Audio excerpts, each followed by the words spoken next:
This player is preparing to take part in a warm-up activity.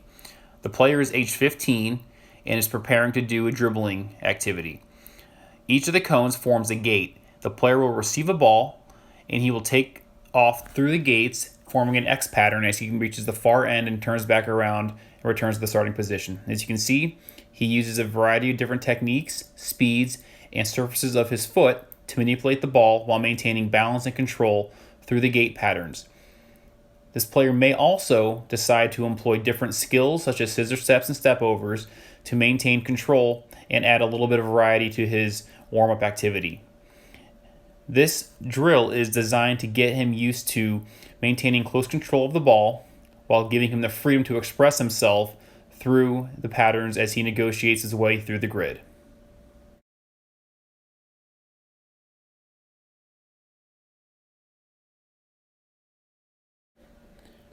This is another view of what the player will be doing.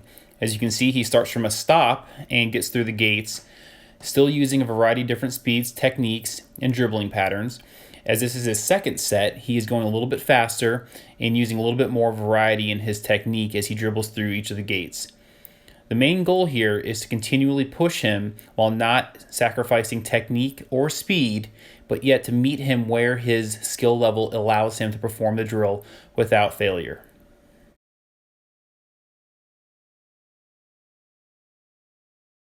Using the same grid pattern, the player will receive a live ball. He will then take it and dribble in a triangle pattern through the middle gate using the outside of his right boot to control the ball and manipulate its turn.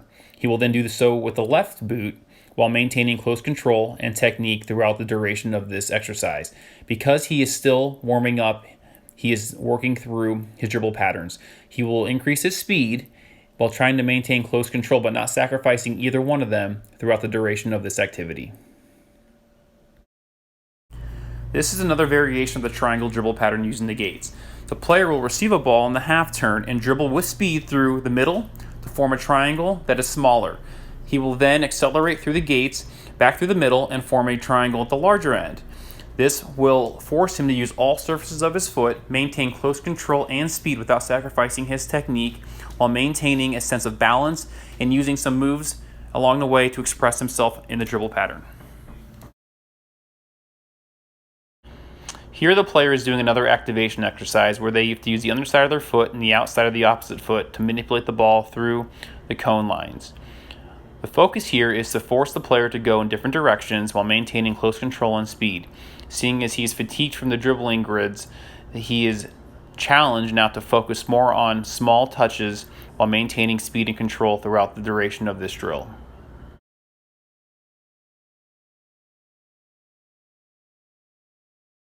In this linear dribbling pattern, the player will manipulate the ball by using the underside of his foot to shift it while stopping it with the opposite foot before going the opposite direction, doing the same pattern the reverse way. The player will go through the variation a few times before switching and doing it the opposite way. This is an important exercise for him to continually keep balance, maintain control, and enhance his foot-eye coordination throughout the duration of this drill. The intensity of this drill will vary based on the player's ability. However, maintaining speed and close technique and control is the utmost importance of this activity. Again, this is focusing on close control and manipulating the ball through the gates without sacrificing speed and technique along the way.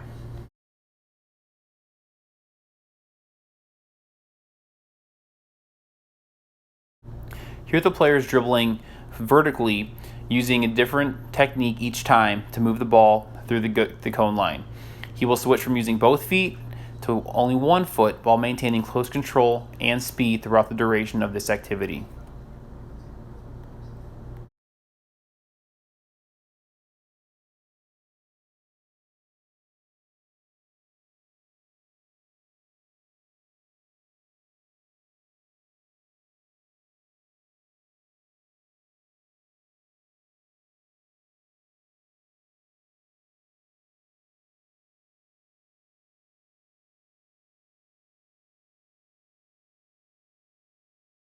In this dynamic drill, the player will exhibit a number of different skills. They will receive a ball and outplay at the cone. These ground moves are designed to stress the dynamic aspects of their foundational skill set.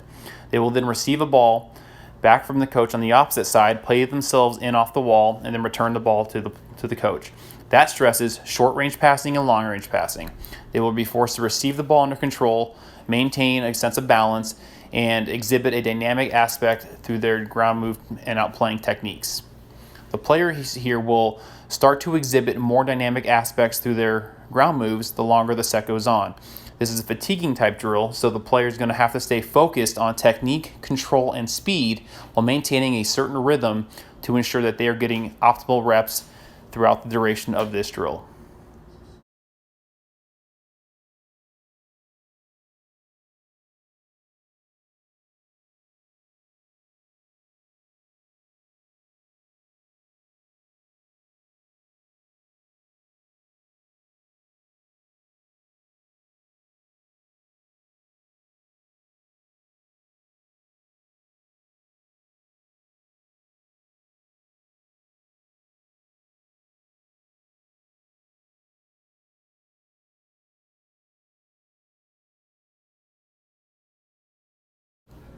Here we've forced the player to perform 2 to 3 ground moves at speed before playing the ball at an angled wall, forcing the receiver ball out of the air and play it back to the coach. This sequence will continue, forcing the player to focus on technique and variation with their receiving while not sacrificing the dynamic aspects of their turns and ground moves throughout the duration of this drill.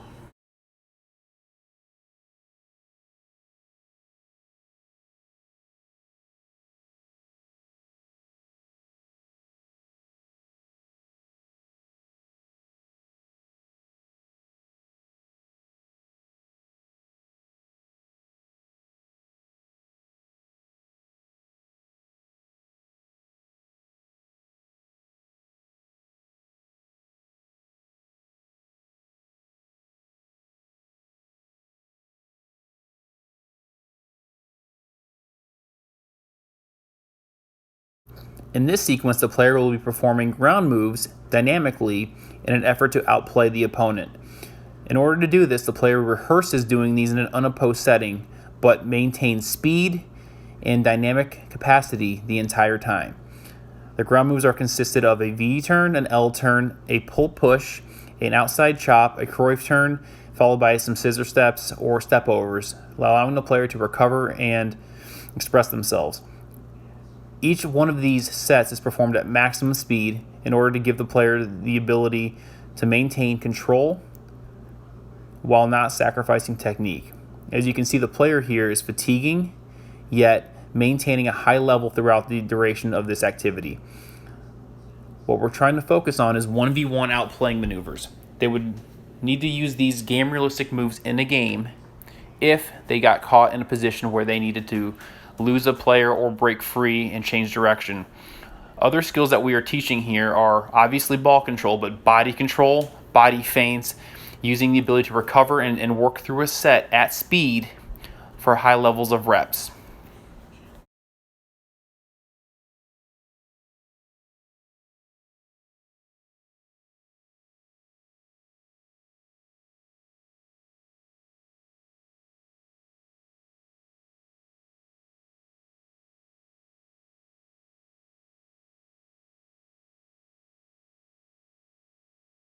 In this sequence, the player will still perform their outplaying moves at speed for a duration of 3 to 5 moves.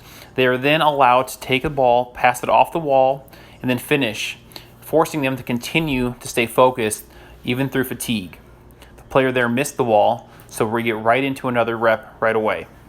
Again, each move is done at game speed in game realistic fashion.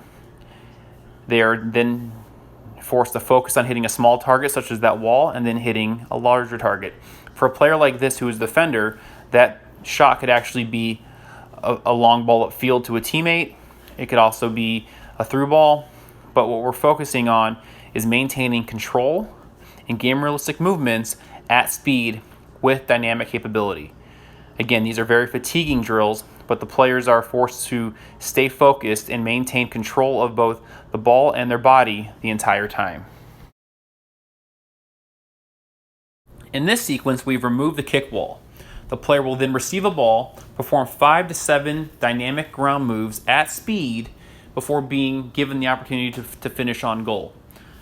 The finishing on goal is secondary in this situation. However, we still want to stress technique and composure after a fatiguing set of dynamic movement. The work to rest ratio is close to 1-to-1. The player will not get much rest for a set of 4 to 5 balls. However, it is important to show that the player must continually put a high level of effort into their body control, body feints, and body movements, which will then allow them to outplay an opponent in a live opposed setting. As you can see here, the more the player fatigues, the more their technique is stressed with the shot. We're also teaching them not to focus so much on missing or messing up. We want them to continually stay engaged throughout the duration of the set.